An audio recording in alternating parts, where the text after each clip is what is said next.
আল্লাহ, আমাকে যে গরু বলে তুমি তার মাথায় দুটো শিং গুজিয়ে দিও। অসহ্য ভাইয়া, কখন আসলো তুমি? নির্লজ্জ বেহায়া গরু ফেল করে আবার হাসতেছে। এই যা ওখানে গিয়ে দাঁড়া। কেন দাঁড়াবো? হ্যাঁ দেখি। গন্ধ, কাঁচা গোবরের গন্ধ। এটা কিন্তু একদম ঠিক না। আমি ভাবছিলাম কি জানিস, আমি ভাবছিলাম তোর মাথার গোবর পচে জৈব সার হবে, সেই জৈব সার থেকে একটা সুন্দর A+ বৃক্ষ হবে, কিন্তু না, মাথার গোবর মাথায় রয়ে গেছে। ছি, তোর পানিশমেন্ট কি জানিস?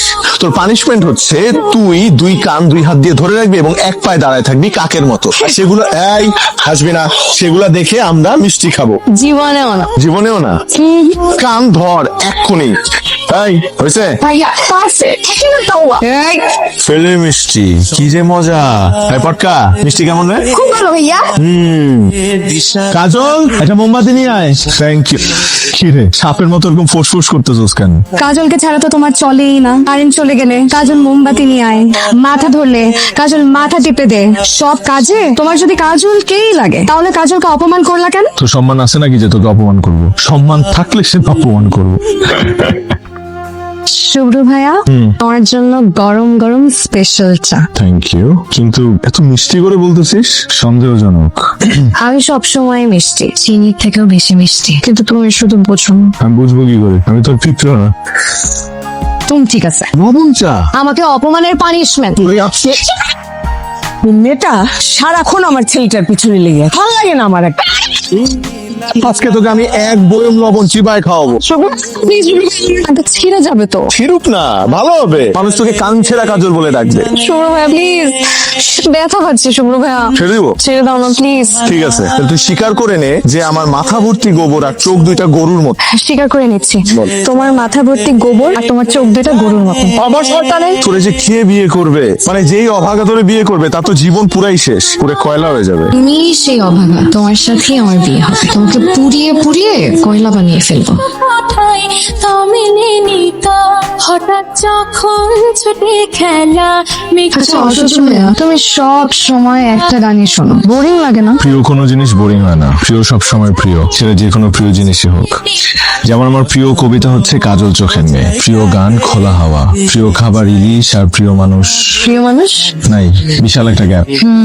কবে তোমার এই গ্যাপের মধ্যে প্রিয় মানুষের নাম বসবে?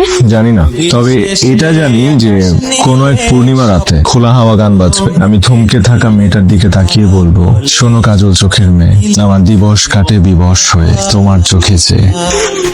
আকাশ কেন? আকাশ কেন, বুকের ভেতর আকাশ, কাজল চোখের মেয়ে, তুই তাকালে থমকে থাকে আমার বুকের বাপাস। এই মেয়েটা লাইনটা তুই ধরলি যে।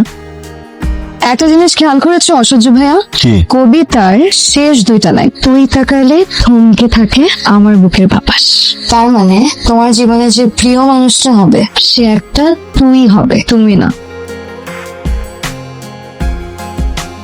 আপনার কলটি এই মুহূর্তে ওয়েটিংয়ে আছে। আপনার কলটি একটা বিকেল আমাকে উপহার দেওয়া যায়? কেন বলুন তো? তোমার মনের সিঁড়ি বেয়ে উপরে উঠতে চাই, শুরুটা তো করি।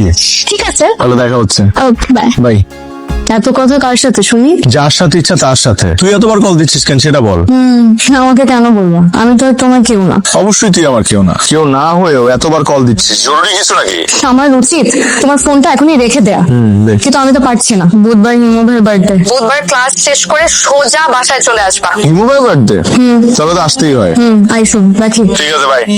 কলিতে এখানের কলিতে আজ আমার টার্গেটে এত সুন্দর ভাবে চোখে কাজল দিব, যদি তোমার হৃদয় বলে কিছু থেকে থাকে, তবে আমাকে আর গরুর চোখ বলতে পারবে না, বলতে বাধ্য হবে সত্যি সত্যি আমি একটা কাজল চোখের মেয়ে।